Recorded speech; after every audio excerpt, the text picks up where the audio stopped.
during this great period, what is these two types of punishments? I already spoken on this during my discussion on the question previously asked.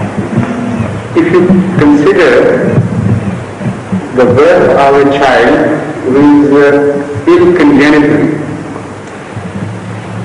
and also consider what happens to that child within that uterus. He also suffers, but his consciousness is very vague. And that suffering is somehow conveyed to the mother's consciousness. And if it is an ill child, it is the mother who suffers more than perhaps the child itself. But that suffering of mother is a referred suffering, in fact. You can't imagine how a child is suffering within the uterus, but you know that through the nervous system of the mother. What happens is, it is the suffering of the child which is translated into mother's suffering.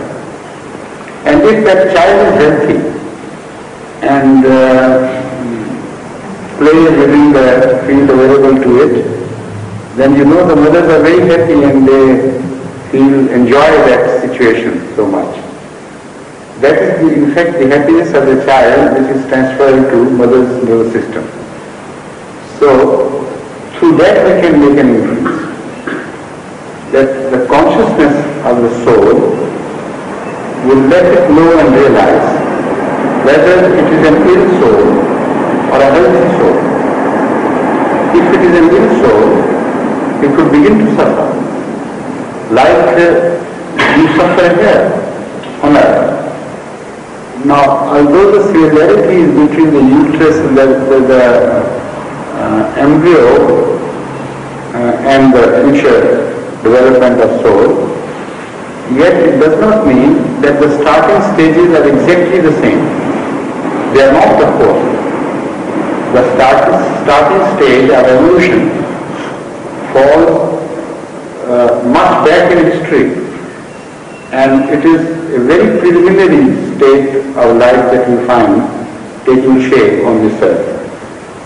But the starting point of the soul development is the summit of that evolution. So the flag will be taken up for the new evolution, not from the same starting point, but from the end point of man's evolution. So the consciousness which will be found at the inception of this phenomenon would be much more clearer as compared to the consciousness of the child in the uterus. But when you compare that consciousness with the ultimate consciousness which that soul will achieve, then the similarity is exactly evidenced, and you can say that it is a complete similarity in ratios, in comparisons.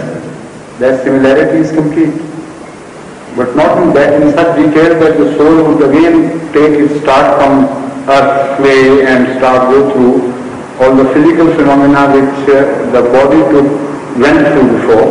That is not what it meant. The stages, the similarity of development, the similarity of the beginning being so far apart from the end product, and similarity of the dissimilarity between the beginning and the end product. There is also a similarity or dissimilarity. How dissimilar the child is when he is given birth to the first second when it takes shape in the ovum. There is no similarity.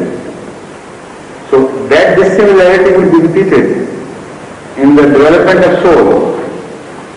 The first soul which separates the body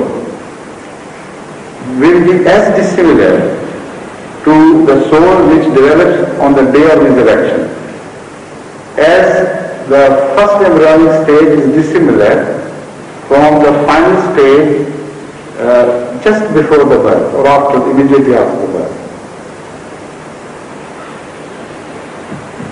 Yes, please. I accept the forgiveness of God coming to play.